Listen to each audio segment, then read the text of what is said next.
Pues lo primero, daros la bienvenida a todos, gracias por venir, gracias por estar aquí hoy con nosotros. Y yo no voy a dar muchas vueltas para presentar a Xavier. Él es Xavier Barlet, es licenciado en Historia Antigua, editor adjunto de la revista Dogma Cero, y tiene también entre sus saberes un libro que es La Historia Imperfecta. Entonces nos trae una temática muy interesante que espero que disfrutéis junto con todos nosotros. Eso esperamos. Gracias. Bueno, pues buenas tardes. Antes que nada, dar las gracias a esta sala y a la Caja de Pandora por hacer que sea posible este acto, ¿no? Pues bueno, antes de empezar en lo que es el tema de la charla, quisiera hacer un par de puntualizaciones breves. En primer lugar, que estoy aquí no exactamente representando una visión de la arqueología alternativa, ni tampoco de la académica o la más ortodoxa, ¿no? En cierto modo vamos a tratar y vamos a criticar lo que es la arqueología convencional, pero del mismo modo que hago esta charla con esta visión crítica, la podría hacer del otro lado, es decir, de todo lo que no funciona en la parte de la arqueología alternativa. Por lo tanto, quiero ponerme un poco equidistante al sentido de que tanto es en una banda como en la otra, ¿no? Y bueno, la segunda puntualización es que, bueno, evidentemente vamos a hablar de arqueología, de geología también, pero básicamente pues de arqueología, y que el discurso, aunque evidentemente está pensado para todas las personas que no sois técnicos o especialistas, aunque me consta que en esta sala los hay, pero que si hay cualquier duda, algún problema, algo que no se entiende, que no dudéis en levantar la mano y me lo consultáis y os lo explico, ¿no? Comentando un poco el tema de fondo, que es el tema de la persecución de la ciencia, ¿no? Hoy en día tenemos la percepción de que la gente ya no cree en, bueno, las grandes creencias, en la religión, por ejemplo. Hay mucha gente que ha perdido la fe, que antes era como un baluarte pues para mucha gente. Evidentemente tampoco cree ya en políticos, banqueros y toda esta gente, pero sigue con una creencia bastante fuerte en la ciencia, es decir, el poder de la ciencia. Cuando se dice, según un estudio científico, pues todo el mundo parece ser que bueno, hace una especie como de reverencia porque parece una cosa infalible, ¿no? Lo que yo quiero decir es que, bueno, existe esa ciencia que es oficial, pero a lo largo de la historia ha existido una ciencia disidente o una ciencia heterodoxa o alternativa, gente que se ha opuesto a esa visión de la ciencia más oficial, ¿eh? Os he puesto aquí tres ejemplos a lo largo de la historia. Uno muy conocido es el caso pues, de Bruno, el de Giordano Bruno, que bueno, por oponerse a lo que la Iglesia decía, pues bueno, fue sometido a juicio y acabó siendo pues ejecutado, ¿no? Este es el caso, quizá uno de los casos más fuertes y flagrantes pues, de persecución, y podríamos pensar que esto es cosa del pasado, que esto ya en la actualidad, en el siglo XX-XXI, ya no pasa. Pero os he puesto ahí dos ejemplos más de dos personas, científicos de categoría, que han sido perseguidos también durante estos últimos años.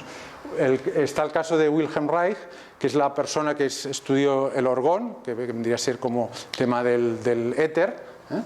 Y bueno, él hizo una serie de propuestas realmente muy fuertes y muy radicales para la ciencia de su tiempo, y bueno, pues estaba intentando avanzar en sus estudios y sus investigaciones, y resultó que bueno, que le prohibieron continuar con ello, le metieron en la cárcel, quemaron sus libros y al final pues murió en la cárcel. Y no estamos hablando de que este hombre pues murió en la Alemania nazi, sino en la América de los años 50, para que os hagáis una idea de cómo estaba la ciencia hace solo 50 o 60 años. Otro caso que quizá es menos conocido es el del Dr. Hammer, que es alemán, que es bueno, el que de alguna forma dio impulso a una nueva visión de la psicobiología o de la terapia de muchas enfermedades, principalmente el cáncer. Creó una serie de leyes nuevas y bueno, dado que él rompió absolutamente los esquemas en el mundo de la biología y de la medicina, pues bueno, fue perseguido, marginado, le quitaron su licencia para ejercer como profesional médico y la cosa es que le iban a meter en un manicomio sí o sí, o lo iban a internar. Entonces él tuvo que salir del país porque ahora vive exiliado, creo que no sé si vive en Suecia o Noruega. Porque no puede estar en su país y no tiene ningún tipo de permiso para ejercer la medicina, ¿no? Esto más o menos a pequeña escala se ha reproducido en el mundo de la arqueología. Evidentemente mucho menos, tengo que reconocerlo. Solamente os he puesto aquí 3 casos, los 3 son del siglo XX. Empezaríamos por Tom Lethbridge, que fue un arqueólogo inglés que murió el año 71. Era una persona bastante brillante, estuvo en muchas excavaciones arqueológicas, escribió unos 10 libros y tenía una cierta reputación, incluso llegó a ser conservador en un museo, pero un día, llegado el caso, investigó un cierto yacimiento arqueológico que él interpretó en clave mitológico esotérica. Y esto parece ser que era un pecado imperdonable para el mundo académico de su época, ¿no? Entonces le empezaron a criticar, le dijeron que, bueno, pues le dijeron de todo. Entonces él se hartó y le hicieron la vida tan imposible que dejó el mundo académico, dejó el museo y se puso a hacer otro tipo de investigaciones alternativas, ¿no? El caso de Marija Gimbutas es también conocido, era una arqueóloga bastante brillante, estudió especialmente temas pues, de neolítico en el Mediterráneo, en Europa, y todo fue bien hasta que empezó a proponer que había existido en el pasado una especie de civilización armoniosa, matriarcal, presidida por una diosa madre, y que era una civilización que se había extendido por Europa, por el Mediterráneo, y que era, bueno, pues una cultura totalmente no reconocida, olvidada y tapada por el conocimiento académico, ¿no? Evidentemente fueron a por ella, le dijeron que, bueno, es que si había especulado demasiado y tal, y al final, por desgracia, su carrera está mucho más marcada por esa marginación, porque le negaron todo esto, cuando ella ya había acumulado una carrera bastante brillante, ¿no? Y el último caso que os presento es el del profesor Josep Gibert, al cual conocí personalmente hace unos años, y se murió hace no mucho, creo que murió en 2007.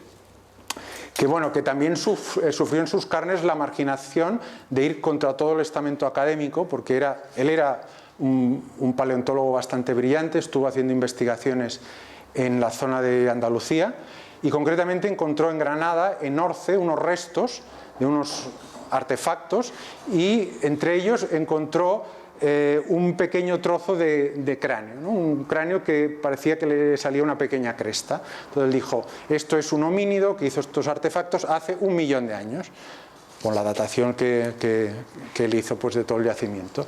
Y a partir de ahí pues le llovieron las críticas, incluso hasta se rieron de él porque dijeron, no, el cráneo que has encontrado no es de un homínido, es de un burro. Eso se lo dijeron y a partir de ahí se le criticó bastante, sus artículos no accedieron a las revistas principales y fue una persona que lo pasó bastante mal, digamos que se amargó bastante por esa crítica tan fuerte contra él, ¿no?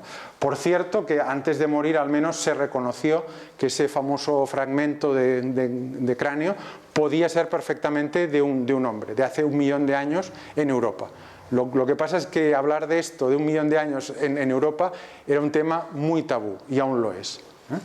Pero realmente donde hay un antes y un después en la crítica al mundo académico es cuando se publica el año 93 un libro que se llama Forbidden Archaeology, que lo escribieron 2 autores americanos, Michael Cremo y Richard Thompson.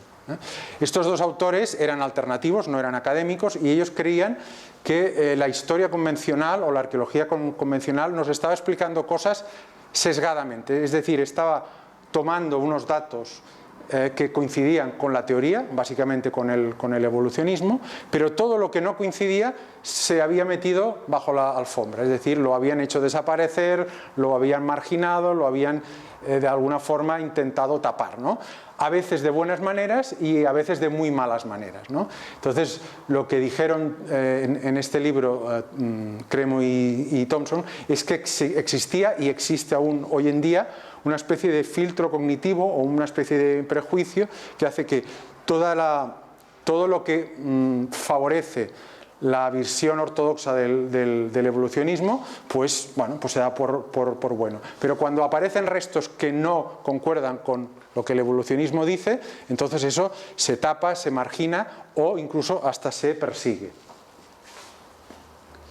Entonces, lo que os propongo ahora, y lo que vamos a ver a lo largo de la charla, es una serie de casos, algunos de ellos están en este libro que os he explicado ahora, en los que veremos que ha habido una posición por parte de la arqueología académica o convencional, dogmática, manipuladora e incluso a veces ocultadora, es decir, han intentado tapar las cosas para que no salgan a la luz pública, ¿no? El primer caso que voy a presentar es el de la esfinge de Giza, la famosa esfinge que todo el mundo conoce, que bueno, era un monumento que no tenía en principio ningún tipo de duda para la egiptología. Es un monumento que se conoce desde hace 200 años, se ha estudiado mucho, la egiptología decía que bueno, evidentemente pertenecía a la cuarta dinastía porque estaba dentro del conjunto funerario del faraón Jafre o Kefren, y porque se habían encontrado determinados restos arqueológicos en el propio templo de Kefren o en el recinto donde está la esfinge, O sea, esto es el recinto o la cubeta. Pues por aquí también se habían encontrado algunos restos arqueológicos. Lo que pasa es que en el año 91, un arqueólogo independiente, que es John Anthony West, junto con un geólogo profesional, que es Robert Schoch, fueron a la esfinge a hacer una serie de pruebas y de investigaciones y llegaron a la conclusión de que la esfinge no se podía datar en la época de la cuarta dinastía. ¿Por qué? Básicamente lo que decían es que, con argumentos de la geología, si veis aquí, esto es la pared de la cubeta o del recinto, que hay una serie de grandes fisuras y de ondulaciones, ¿no? Entonces, lo que dijo Schoch, esto no se corresponde con la erosión que nos dicen que afectó a la esfinge, que es la erosión típica eólica por la fuerza del viento y de la arena, ¿no? Que se supone que había afectado mucho a la esfinge, pero hay que recordar que la esfinge durante muchos siglos estuvo recubierta hasta la cabeza por las arenas del desierto, es decir, cada tantos años han tenido que irla pues limpiando porque prácticamente siempre ha estado recubierta, ¿no? Entonces, bueno, presentaron el argumento de que aquí se ve un patrón de erosión por agua, de fuerte precipitación con lluvia, y esto no se pudo dar en la época dinástica. ¿Por qué? Porque el clima de la época de la cuarta dinastía era el mismo que el actual, es decir, súper seco. Entonces, si era un clima seco, un exceso de precipitación pues no nos cuadra. Entonces Schoch dijo, con los estudios paleoclimáticos pues que disponemos, sabemos que como muy pronto el periodo en que se tuvo que hacer la esfinge estaría entre 5.000 y 7.000 antes de Cristo, como muy pronto, pero existieron otras épocas de fuertes lluvias antes. Estamos hablando de 9.000, 10.000, 13.000 antes de Cristo, ¿vale? Con lo cual ya se estaba creando una polémica bastante grande, ¿no? Además de esto, ellos aportaron otra serie pues, de argumentos diciendo cómo es que en Giza se observa en otro tipo de monumentos una erosión que realmente es por acción del viento, pero es mucho más suave, y en cambio aquí, que es de la misma época, es mucho más fuerte. Que alguien me lo explique porque no lo sabemos, ¿no? Pues bueno, la arqueología o la egiptología convencional pues se cerró en banda y dijo no, que no puede ser, que esto del agua es una mentira, que se lo han inventado, que si hay otros factores, que si la lluvia ácida, que si un desgaste químico, no sé qué.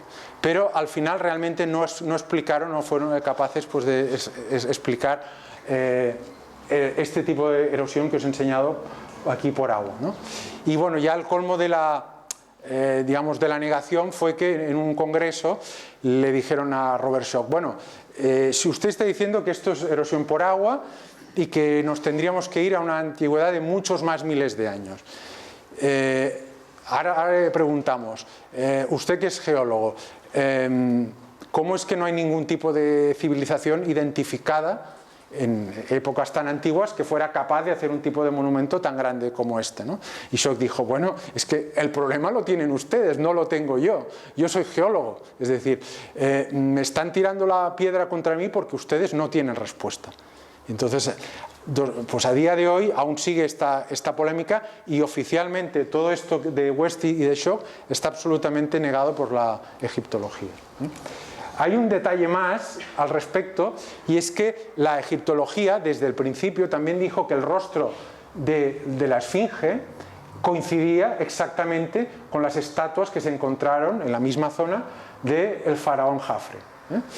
Pero ¿qué pasa? Que mucha gente a lo largo de los últimos 100 años ha dicho, gente que sabe del tema, artistas, escultores, anatomistas, que dijeron, a ver, la cara de la esfinge y la cara del faraón no son exactamente iguales, es decir, parecen personas distintas.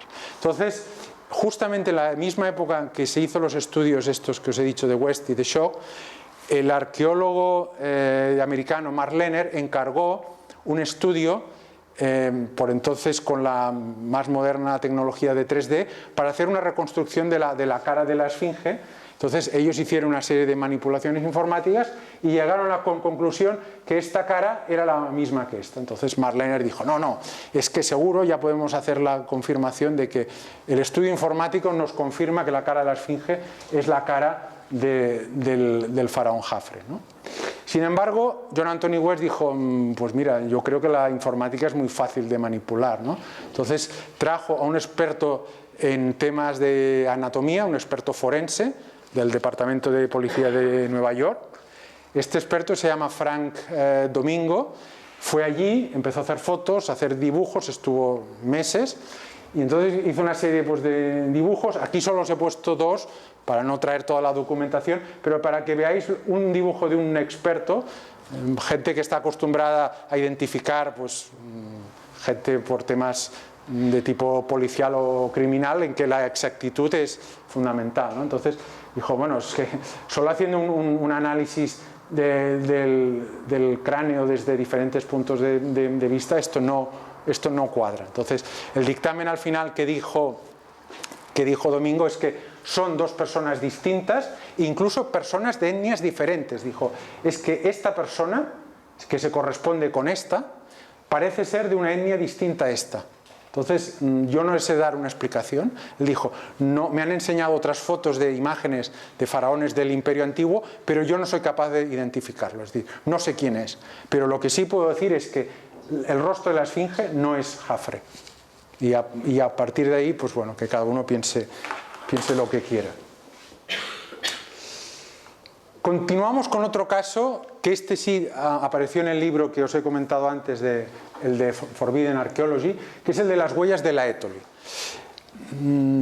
Estas huellas las encontró una paleontóloga muy conocida, Mary Leakey, hija del famoso Louis Leakey. Las encontró en el año 1979 en Laetoli, en Tanzania. Era un estrato de lava solidificada, con una antigüedad de 3,7 millones de años. Esto lo dataron y era perfectamente comprobable y no había duda. El problema, si os fijáis, es que esta huella de pisada humana se parece muchísimo, por no decir que es exacta, a una huella de un hombre anatómicamente actual, o sea, a un Homo sapiens, para entendernos. Es decir, Mary Leakey dijo, al hacer su informe, es que esta huella es prácticamente indistinguible de una huella de un Homo sapiens actual, ¿vale? Hasta ahí todo bien. ¿Cuál es el problema? Que si yo digo que esta huella se corresponde con un Homo sapiens, el Homo sapiens, como muy antiguo, los ejemplares más antiguos se considera que habrían aparecido en África hace unos 200.000 años, con lo cual, pues hablar de 3,7 millones de años era imposible. Entonces, ¿qué se dijo para solucionar este esta especie de paradoja, ¿no? Pues que esta pisada era la pisada de un australopiteco. Claro, los australopitecos es el homínido o el antepasado antiguo más antiguo conocido que en esta época estaba sobre el planeta, en este caso en África. Entonces aquí podéis ver una reconstrucción de un australopiteco. Bueno, en este caso concreto es la famosa Lucy, aquella que se encontró y que, bueno, que dio tanto que hablar. Y bueno, justamente al cabo de unos años vino a pasar un acontecimiento que acabó de un poco de abrir otra vez la paradoja. Y es que otro arqueólogo, otro paleontólogo que se llama Ron Clark, en el año 90 y tantos, ahora no recuerdo, encontró un australopiteco casi entero, el esqueleto de un australopiteco casi entero, en Sudáfrica, en un sitio que se llama Sterkfontein. Entonces encontró el cráneo, algunos huesos y encontró bastante parte del pie. ¿Vale? Entonces, Ron Clark fue a presentarlo a un congreso de arqueología el año 99. Entonces, él, bueno, a bombo y platillo el gran australopiteco que he encontrado bastante entero de Sterkfontein. Y también enseñó, claro, la forma del pie del australopiteco, que es aproximadamente esto que veis aquí en esta foto. Es decir, el pie de un australopiteco, tal como lo encontró, es muy parecido al pie de un simio actual tipo chimpancé o tipo gorila, es decir, muy poco, digamos, homo sapiens, para entendernos. Entonces, Michael Cremo fue a interpelarle, estaba en el congreso y le dijo: señor Clark, tenemos por un lado las pisadas que se encontraron hace 20 años de Mariliki, que usted conoce, que tiene una forma prácticamente indistinguible de la de un sapiens, y por el otro lado usted nos está diciendo que ha encontrado un australopiteco, por cierto, con la misma datación, exactamente la misma, 3,7 millones de años, en Sterkfontein. Y resulta que aproximadamente el pie del australopiteco es así. ¿Cómo un ser con este pie puede hacer una pisada como esta? Entonces Ron Clark dijo: bueno, sí, claro, hay que tener en cuenta un poco pues, que cada ejemplar es un poco distinto, y dijo: en este caso yo creo que esta pisada la hizo juntando el dedo gordo, que normalmente está muy separado, juntándolo con los otros dedos y los otros dedos encorvándolos hacia adentro, con lo cual dio una imagen de una pisada como muy uniforme que se parecería a esta. Y bueno, y todo el mundo, en el mundo de la paleontología y de la arqueología, dice que esto pues es perfectamente entendible y es perfectamente lógico. Cremo no se quedó muy satisfecho con la explicación, pero bueno, el tema continúa en el estado en que estamos. Es decir, esta pisada la hizo un australopiteco a pesar de que prácticamente no se parece en nada con la posible pisada de un australopiteco auténtico, ¿vale? Otro tema que la verdad, lo conocí hace poco y es apasionante y me podría estar toda la tarde explicando cosas de él porque parece una película como de suspense, pero bueno, vamos a intentar resumirlo. Malta, no sé si lo conocéis, si habéis estado en Malta, es una isla que tiene un megalitismo impresionante, tiene unos monumentos megalíticos que son prácticamente únicos, ahí en mitad del Mediterráneo, una isla que tiene unos monumentos bastante antiguos, bastante más antiguos que Stonehenge, por ejemplo. Se han datado en la época del Neolítico, los más antiguos hacia el 3600 antes de Cristo. Son un tipo de templos como estos, construidos con grandes piedras, como podéis ver aquí. Templos a veces muy complejos, con varias salas. Han encontrado templos que incluían pues bueno, una serie de estancias y tal. Pero entonces, hace unos años, un investigador maltés independiente que se llama Anton Mifsud empezó a ver cosas raras diciendo: bueno, es que aquí la arqueología de Malta nos ha ido escondiendo cosas y nos están diciendo que la ocupación de la isla de Malta empezó en el Neolítico, es decir, cuando se empezaron a hacer estos monumentos tan impresionantes, pero en cambio bueno, nos dicen que es gente que vino desde Sicilia y no hay discusión, es decir, esto está absolutamente ya cerrado. Sin embargo, hay cosas raras que yo no me explico. Entonces, el primer caso raro que encontró Mifsud es que en una cueva de Malta que se llama Gardalam, es una cueva bastante grande tiene mucha potencia estratigráfica, es decir, muchos niveles de ocupación. Entonces, los más antiguos, o dentro de los más antiguos, se encontró una capa en que solo había fauna del Pleistoceno. Para entendernos, el Pleistoceno es la época geológica anterior a la era actual, que es el Holoceno, que empezó hace unos 12.000 años. O sea, nos estamos remontando como mínimo 12.000 años. Pues ahí encontraron una capa, un estrato con muchos huesos de fauna de esa época. Ciervos, pues bueno, bisontes, etc. Y entre estos restos aparecieron unos dientes humanos. Pero eran unos dientes especialmente raros. Eran un tipo de molares que son muy, muy grandes y que se llaman taurodontes. El taurodonte era un molar típico de los neandertales, pero no de los sapiens. Entonces, esto se excavó a principios del siglo XX y más o menos se quiso tirar tierra sobre el asunto, pero algunos arqueólogos fueron un poco, pues, intentando darle una explicación a estos dientes humanos en un estrato tan antiguo, que no deberían estar allí, ¿no? Entonces, pues se barajaron dos hipótesis. Una, que estos dientes se habían infiltrado en ese estrato, lo que es una intrusión, es decir, que de alguna forma han ido a parar a un sitio donde no deberían estar, o bien que quizá eran los dientes de un Homo sapiens, pero que era un Homo sapiens muy excepcional. Es decir, se conocen casos de taurodontes en Homo sapiens, incluso en hombres actuales, pero son realmente muy excepcionales. De todas formas, para acabar de zanjar este tema, se hizo un análisis de tipo químico que se llama FUN. Este es un análisis que se usa para datar piezas dentales, porque las piezas dentales contienen flúor. FUN quiere decir flúor, uranio y nitrógeno. Entonces, no me preguntéis exactamente cómo funciona esto, porque no soy experto en la materia, pero bueno, se miden los niveles de estos tres elementos en los dientes y si concuerdan en una serie de datos, de parámetros, se puede dar por buena una fecha. Entonces, ¿qué es lo que pasó con este análisis? Que los datos de flúor y de uranio eran confusos de si era más antiguo o más moderno, pero los datos de nitrógeno decían que realmente correspondía a la época esta antigua de la fauna del Pleistoceno, es decir, de hace más de 12.000 años. Con lo cual ya la tenemos liada. ¿Qué pasó después? Pues que resulta que alguien en un momento indeterminado entró en el cuaderno donde se habían apuntado estos datos y borró la tinta y pintó encima de ellas. Muy científico, ¿no? Esa libreta de anotaciones estaba custodiada en el Museo Británico, pero bueno, este investigador maltés que os he comentado pudo acceder a esta libreta y le pudo hacer fotos. Es decir, y en su libro está. Si vais a internet, su libro se puede visitar libremente y se ve una foto que se ve un número borrado y encima otro. ¿Por qué? Porque el índice del nitrógeno no coincidía.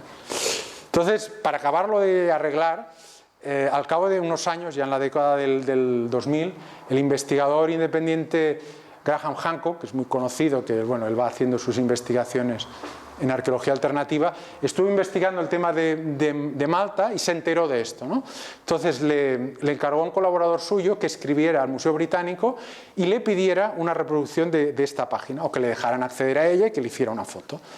El colaborador envió una carta a las autoridades del Museo Británico: estoy interesado en consultar la página tal donde hay los análisis estos de estos dientes.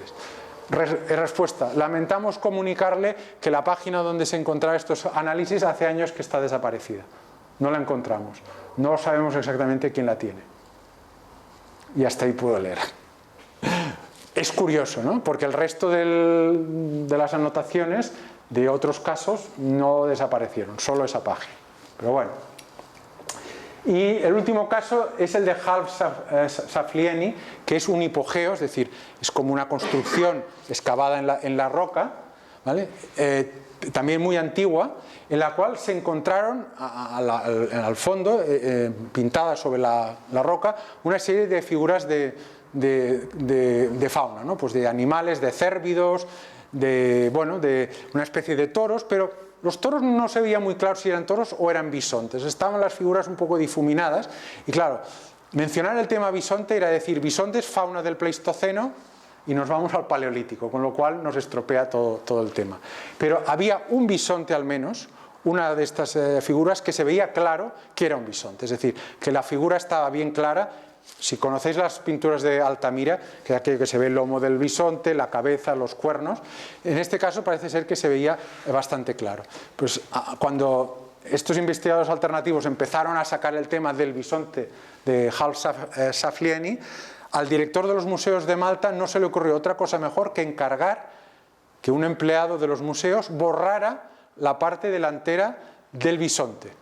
Es decir, fueron al hipogeo y la parte donde se veía, a ver, voy a dibujarlo mal, pero bueno, para que os hagáis una idea, si esto era el cuerpo del bisonte, aquí con los cuernos, y bueno, una forma así, tal, pues digamos pues que borraron toda esta parte, toda la parte de la cabeza y el lomo, pues la borraron. Y esto no es ninguna película ni ningún rumor que os vendo, es totalmente cierto, está comprobado y esto está puesto por escrito en un libro. Para que os hagáis una idea de la intolerancia cuando no se quiere reconocer que posiblemente el poblamiento de Malta es muy antiguo, es decir, se remonta al Paleolítico y lo que es peor, que el megalitismo, en vez del neolítico, se podría remontar a una época mucho más antigua, con lo cual ya estamos empezando a quizá pues a mover demasiadas cosas, ¿no?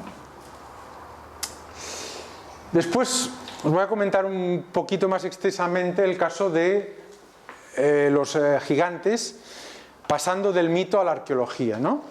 Esto yo lo estudié hace no mucho y me sorprendió mucho porque, bueno, las personas que hemos hecho la carrera, esto evidentemente nunca nos han comentado nada de esto porque esto forma parte de la mitología, evidentemente esto no cuadra con la arqueología real, ¿no?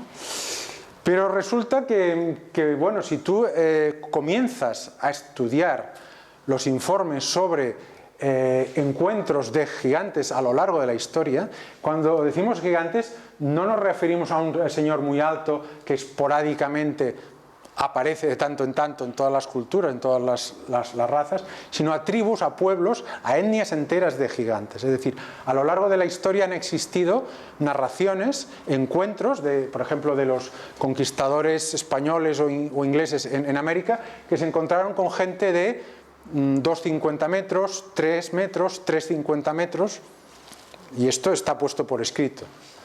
Y incluso a nivel arqueológico, ya desde principios del siglo XIX hasta ya bien entrado el siglo XX, hay constancia, porque además esto está por escrito, de informes y de noticias que han aparecido en la prensa o en publicaciones de antropología y de historia, de gente que ha excavado en determinados sitios y ha encontrado huesos de gigantes humanos, ¿vale?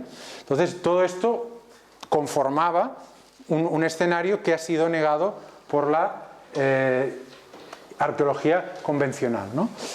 Frente a los gigantes, la posición convencional ha sido darle 4 explicaciones. Una, que los gigantes es pura mitología, es el folclore que conocemos todos, es el tema de que, bueno, los gigantes en el pasado pues eran una especie de personificación de los héroes o de fuerzas de la naturaleza, pero que no eran reales. Incluso se los consideraba a veces los gigantes dioses, ¿no? Esto es un sello acadio, el que se ve 2 reyes o 2 figuras más o menos que se puede considerar humanas, y después está la figura del dios que veis que está sentado, pero si se levanta es mucho más alto que los otros 2, ¿eh?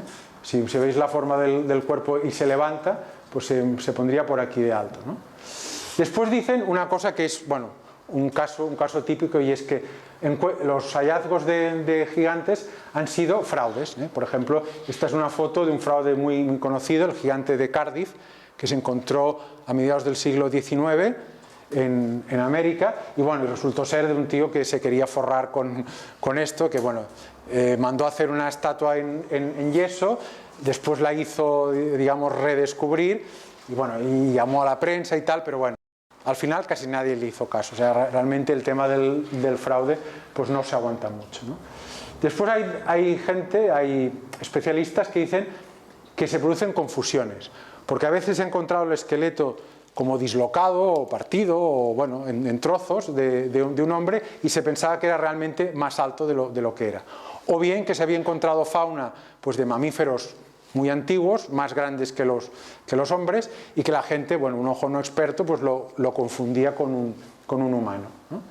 Y en último caso, pues lo que os he comentado antes, ¿no? El tema de la gente que tiene una disfunción de las hormonas y tiene un gigantismo muy, muy grande, casos excepcionales de gente de 2,30, 2,40, 2,50 metros, ¿no? Pero, ¿qué pasa?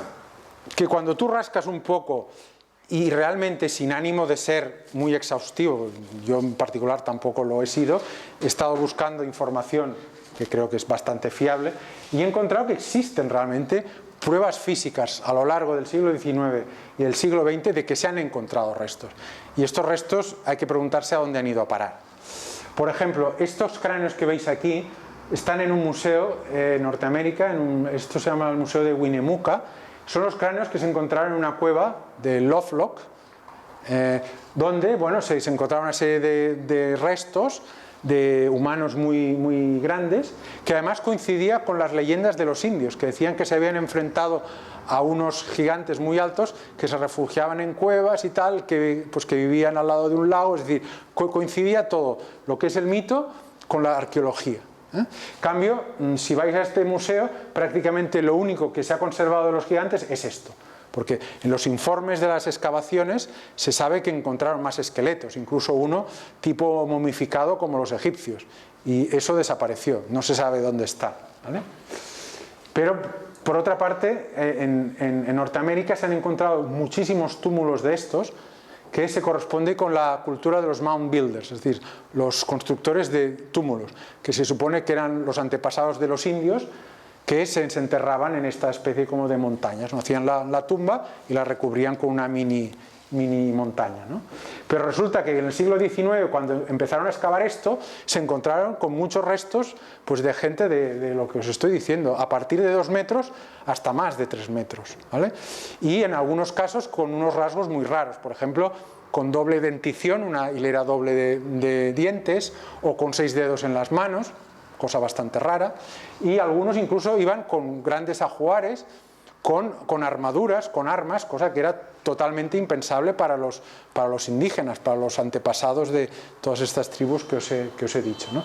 Y de todo esto existen informes por escrito y están en muchas revistas antiguas. Incluso, bueno, en la arqueología de los últimos años, esto que veis aquí son unas hachas de piedra que encontró un equipo de la Universidad de Oxford, creo que fue en el desierto del Sáhara, el año 90 y tantos. Estaban excavando un yacimiento y encontraron esto. Entonces el jefe de la excavación dijo, bueno, no sabemos darle una explicación a esto. Son piezas que pesan 10, 20, 30 kilos, piezas pues, de piedra, y que ellos interpretaron como algún tipo de objeto como ritual. Las personas que tenemos algún tipo de conocimiento de arqueología, que no seamos especialistas en temas de paleolítico, pues sabemos que estos son típicas hachas. Pero esto no es un hacha para una mano pequeña, es un hacha para una mano bastante grande. Entonces, la explicación del arqueólogo es, no sabemos qué es. Posiblemente es un objeto ritual, pero no sabemos qué es. Y por ejemplo, esta foto se corresponde con un profesor de arqueología, el profesor Becua, que encontró en Georgia me refiero al país del este, no a Georgia de América. Encontró en un yacimiento que se llama Borjomi un ejemplar no entero, pero con bastantes huesos, de un homínido, una especie de sapiens, que más o menos calcularon una altura entre 2,50 y 3 metros. Y se ve que no es el único, es decir, antes en Georgia, ya desde principios del siglo XX se han encontrado varios. Pero este fue el primero que lo han estudiado un equipo de antropólogos. Esto incluso salió en las noticias, es decir, no se ha tapado, es decir, esto es público y manifiesto, ¿no? Con todo esto os quiero decir que las pruebas físicas existen. Otra cosa es que pase lo que pase. ¿Y qué es lo que pasa?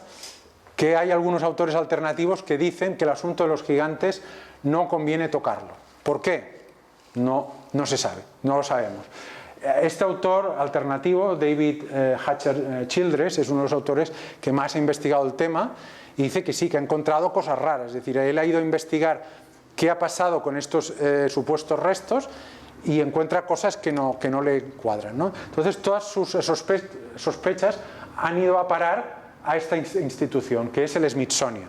El Smithsonian es una institución que es del Estado, es del Estado del país, de los Estados Unidos, y que tienen el patrimonio o el monopolio de la arqueología, o sea, son los promotores de la arqueología por excelencia en el país. Entonces ellos tienen, digamos, todo, abarcan todos los aspectos de promoción, de museística, de excavación, de difusión, ¿no? Es decir, controlan todo el campo de la arqueología. Entonces, lo que dice Childress y otros es que el Smithsonian se ha ido quedando con todas estas pruebas de huesos y no las ha mostrado, no las ha enseñado. Por la razón que sea, pues bueno, dicen que o se han perdido, o están clasificadas, o son muy frágiles y no se pueden exponer, etc. Hay varios casos, os voy a comentar solo dos que él ha investigado. En un caso, parece ser que en una cueva a finales del siglo XIX se encontraron unos veintitantos ataúdes de madera de una altura mínima de 2,20 metros, ¿vale? El Smithsonian parece ser que se quedó con 8 de ellos, se los quedó y no aparecieron más, ¿vale? Entonces, bueno, se hizo un informe de esto, de la excavación, que se encontró esto, y Childress, al cabo de los años 90, escribió una carta diciendo: oiga, ¿ustedes tienen los ataúdes que según unos informes se los llevaron ustedes? Respuesta: sí, tenemos un registro de entrada, pero actualmente no nos consta que esto esté en nuestra colección. Vale. Pero después resulta que Childress se enteró por otra fuente de que una asociación cultural americana, unos años antes, pues parece ser que hizo esta misma pregunta, investigó por esta especie como de ataúdes, y la respuesta en este caso fue distinta. Le dijeron: no, a ver, no eran ataúdes, eran unos abrevaderos. Imaginaos cómo se puede confundir una cosa con la otra. Eran unos abrevaderos, pero sí es cierto que los tenemos, pero los tenemos, han estado en un almacén contaminado por ¿cómo se llama esto? Por asbesto, y desgraciadamente, dada esta contaminación, no puede entrar nadie para verlos, excepto personal del Smithsonian, durante, no sé, 10, 20 o 30 años, por ejemplo. Otro caso que os explico breve. Durante la guerra mundial, la última guerra mundial, en las islas Aleutianas, unos técnicos, unos ingenieros estaban haciendo unas pistas de aterrizaje, y al empezar a excavar encontraron una serie de estratos con fauna muy antigua y con muchos restos de gigantes, es decir, con cráneos, incluso trepanados, con grandes huesos, gente que le calcularon una altura que estaría por encima de 3 metros, ¿vale? Esto llamó la atención de los ingenieros, que bueno, gente un poco culta, ¿no? Y enviaron una carta a un investigador que le interesaba mucho estos temas, que es Ivan Sanderson, un investigador que ha tocado también el tema de los OPARs, por ejemplo. Entonces Sanderson dijo: a ver, ¿me podéis informar más de esto? Porque yo voy a ir allí y quiero ver qué hay, ¿no? Pues la respuesta de los ingenieros en la siguiente carta es: no se preocupe de venir porque ya no están estos restos. Ha venido gente del Smithsonian y se lo ha llevado todo. A partir de ahí, estos restos han desaparecido, o sea, no se sabe dónde están. Hay más casos y podríamos continuar, pero creo que no vale la pena insistir en el tema. Y ahora quisiera ya entrar en lo que es el caso principal, el caso que a mí me llamó más la atención, que realmente es casi una saga, ¿no? Como lo llama la persona que lo ha descrito, la saga de Valsequillo. Y es un caso que también sale en el libro que os he comentado antes y que ha traído mucha polémica. Pero es una polémica que evidentemente no ha llegado al gran público, a la audiencia, porque bueno, esto está tapado. De hecho, el yacimiento de Valsequillo podría ser un yacimiento espectacular, de los más importantes de la arqueología de todo el mundo y de todas las épocas. Pero actualmente es una cosa totalmente tapada, cerrada, sobre la cual no se quiere decir gran cosa, ¿no? Os comento un poco, os pongo en contexto. Valsequillo es un embalse artificial de agua que está al sur de la ciudad de Puebla, aquí está Puebla, más o menos en el centro de México, ¿vale? Esto está, ya os digo, es un estanque, un embalse bastante grande, en una zona que es muy volcánica, ¿eh? Aquí hay 4 grandes volcanes, el Tlaloc, este me cuesta leer, el Itzacuatl, el Popocatépetl, este es un poco más conocido, y la Malinche, que es el más grande, ¿eh? ¿Vale? Pues esto es una zona volcánica. Y bueno, la zona del embalse ya desde principios del siglo XX era conocida por aficionados a los fósiles, ¿no? Y paleontólogos porque habían encontrado allí huesos, conchas, y parecía que era una zona rica, ¿no?, en este tipo de objetos. Entonces, en los años 30, pues un chaval joven de Puebla, pero ya con estudios, era universitario, se llamaba Juan Armenta Camacho, empezó a interesarse. Entonces él, por su cuenta, empezó a hacer sus propios estudios, empezó a excavar, a hacer pequeñas excavaciones o prospecciones, sacando cosas. Y entonces, pues bueno, aquí hay una foto de él en Valsequillo, aquí está él. Encontró hasta casi 100 esqueletos, no enteros, sino parciales, principalmente de mamuts y mastodontes, es decir, de fauna de finales de la última era glacial, muy antigua, ¿eh?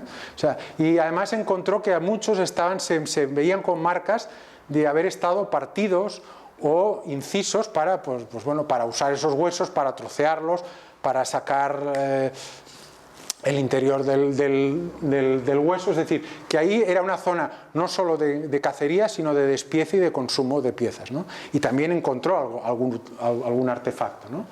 Entre los artefactos que encontró, o los huesos, pues destacan 2 piezas. Encontró esta pieza de un mamut, en la cual encontró exactamente la grieta donde encajaba la punta de lanza que le habían clavado al pobre mamut. Es decir, y parece ser que el mamut pues sobrevivió al impacto de la lanzada y se habían conservado las 2 piezas, ¿no?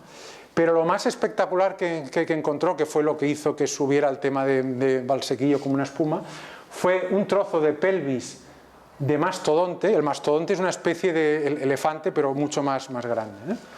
Donde pudo ver, en esta foto no la veréis, en la siguiente creo que se verá un poquito mejor, en esta pelvis los humanos en una época muy antigua empezaron a hacer una especie como de figuras de los animales que ellos cazaban, no sé si lo veis aquí, con las lanzas, es decir, que lo atravesaban con lanzas. Él hizo un estudio de todas las figuras que se ven aquí y las intentó individualizar, ¿no? Hizo todas estas posibles formas de, bueno, algún tipo de toros o de bisontes, de pumas o de felinos, y una forma que no se ve muy bien es esta de aquí abajo, que podría ser un Gomphotherium. Un Gomphotherium es un antepasado del mastodonte, es decir, un elefante aún más antiguo que se creía extinguido hace decenas o cientos de miles de años. Y pensar que, claro, los humanos, para haber hecho una representación de un Gomphotherium, es que lo habían visto. Esto es una consecuencia lógica, ¿no? Pues entonces, bueno, ¿qué es lo que pasó? A partir de que él encuentra esto en el año 59, esta pieza se le da mucho bombo, incluso se estuvo expuesta en el extranjero, vino, bueno, por revistas norteamericanas. Entonces, la arqueología mexicana pues había pasado absolutamente de Armenta, ¿no? Le habían dicho, bueno, estos restos que has encontrado, nada, aquí no se ve huella humana, no, estos artefactos que has encontrado no son artefactos, esto no vale la pena que los excavemos. Entonces, lo que Armenta dijo, pues bueno, si vosotros pasáis, yo me voy al campo internacional. Entonces él convocó a expertos internacionales, les enseñó estas piezas, les dijo, mire, vamos a Valsequillo, ustedes verán lo que hay aquí, porque creo que esto es un patrimonio arqueológico impresionante para México y creo que hay que excavarlo. Y entre las personas que fueron a esta reunión estaba una antropóloga norteamericana que se llama Hannah Marie Wormington, que era una figura en su época. Y Wormington dijo, realmente esto es espectacular, hay que hacer algo. Si el gobierno mexicano no se decide, pues nosotros desde Norteamérica vamos a poner los medios, ¿no? Entonces lo que pasó es que Wormington montó lo que se llamó el Valsequillo Project, es decir, un equipo de profesionales, básicamente norteamericanos, de la Universidad de Harvard, para montar una serie de campañas de arqueología, ¿no? Esto es el yacimiento tal como era el embalse de Valsequillo en el año 62, que fue el primer año en que se hizo una campaña. Fueron 3 campañas, 62, 64 y 66. Entonces, para dirigir esta campaña pusieron a una chica, una arqueóloga, una antropóloga bastante brillante, era una protegida de Wormington, era Cynthia Irving Williams, una persona ya era joven, pero un cierto currículum, un cierto prestigio, y por la parte mexicana dejaron de codirector justamente a Juan Armenta, ¿eh? Y también digamos, las autoridades mexicanas pues quisieron un poco implicarse en la excavación, ¿no? Entonces, lo primero que hicieron en la campaña del 62 fue visitar todo el embalse para ver qué es lo que había, y encontraron hasta 80 puntos, hasta 80 localizaciones con huesos de mamut y de mastodonte. Dijeron, esto en pocas partes del mundo encuentras un sitio tan bestia con tanta fauna, ¿no? Y además encontraron algunos restos de estos con huesos, ¿no? Con huesos, con artefactos. Entonces lo que hicieron fue decir, como no podemos excavarlo todo, vamos a excavar 4 yacimientos, 4 puntos donde creemos que hay más posibilidades de encontrar más cosas. Entonces pues decidieron excavar en 4 puntos que eran El Horno, Tecacaxco, Hueyatlaco y El Mirador, ¿eh?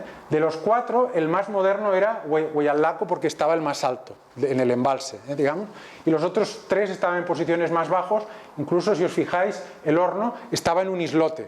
De hecho, El Horno solo se pudo excavar en el 62, porque ya el 64 empezó una crecida de las aguas y bueno, y ya no se pudo, es que no se pudo porque ya estaba bajo las aguas, ¿eh? Bueno, esto es una foto que se ve excavando a Cynthia Irving Williams en esta época.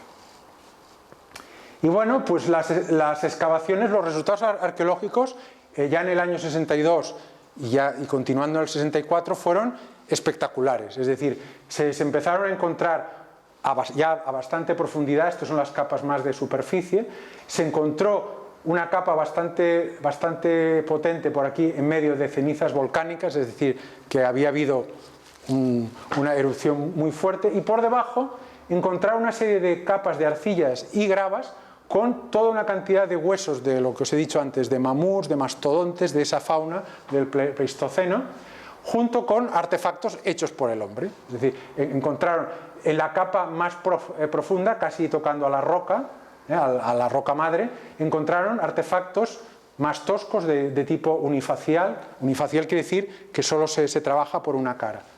Y artefactos en las capas C y E, un poquito más para arriba, encontraron este tipo de artefactos.